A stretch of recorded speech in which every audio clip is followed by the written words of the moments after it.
You ask Tiger to solve. This deals with linear equations with one unknown. The final result is x equals 15.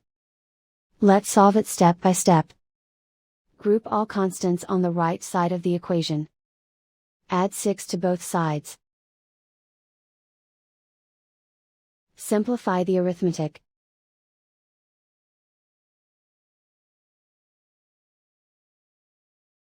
Isolate the x.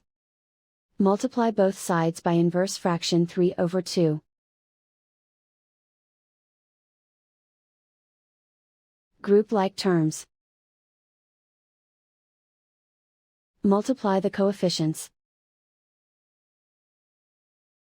Simplify the fraction. Multiply the fractions. Simplify the arithmetic. And so the final result is x equals 15.